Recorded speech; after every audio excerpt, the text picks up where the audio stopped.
Now, Andrea Songster joins us from the Stress Management Society, and we're talking about managing stress. Welcome to the programme. Good morning. Good morning, Phil. Hi. Right, so first of all, what are your findings? What's the latest research on this then?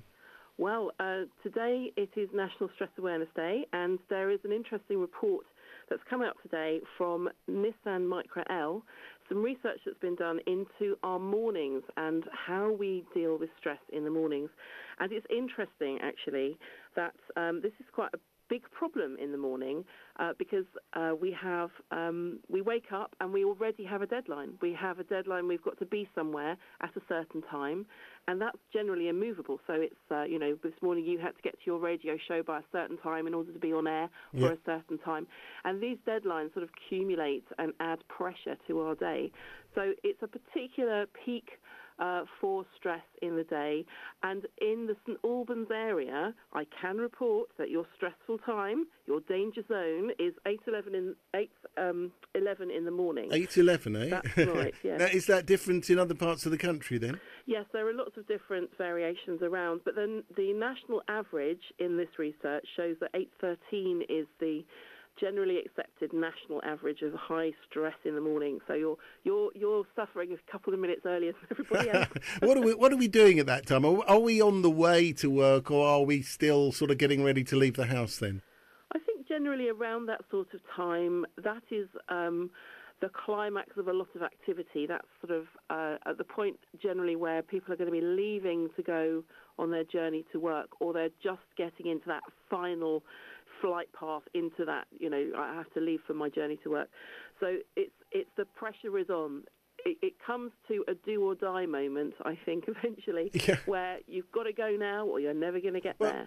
And it's very much an average calculation, that, because, of course, some of us might still be having a lie-in, but we're going to work and we don't need so much time. So I guess it's it's generalising it all, isn't it, anyway? Completely. Well, I guess that every set of stats is just a mathematical median point of all the answers everyone gave.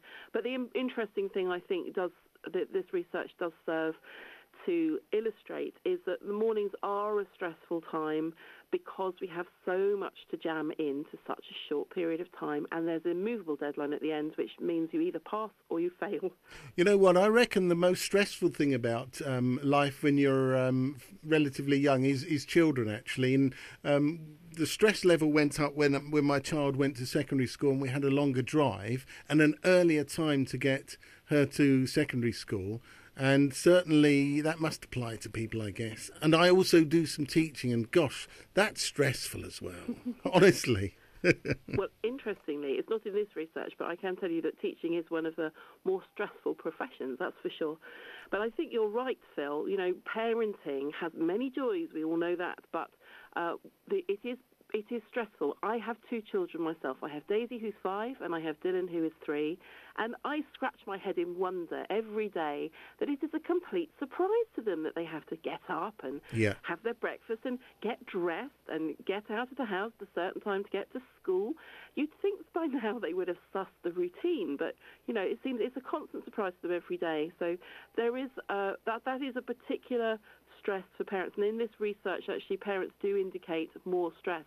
42% of them say they are more stressed because of the children. And I'm surprised it's that low, to be honest, because I know lots of parents, I'd say stress levels are pretty high when it comes to having to get someone else out of the house as well as yourself of a morning.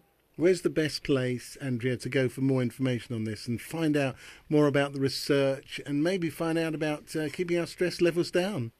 Well, okay, great question, Phil. The place to go for this research is, to find out more, is nissan.co.uk/micra. And there you'll find this research, which shows you how St Albans compares to the national average, so lots of info there. But for information about how to actually manage your stress levels, with lots of free resources, including a 10-minute guided meditation, which helps you regulate your breathing and calm yourself down, I would recommend people go to the Stress Management Society's website, which is at www.stress.org.uk, and there is lots of free resource for anybody who wants to try and tackle the stress in their life. All right. Thank you very much for the chat this morning, Andrea. My pleasure, Phil. Cheers now. Okay.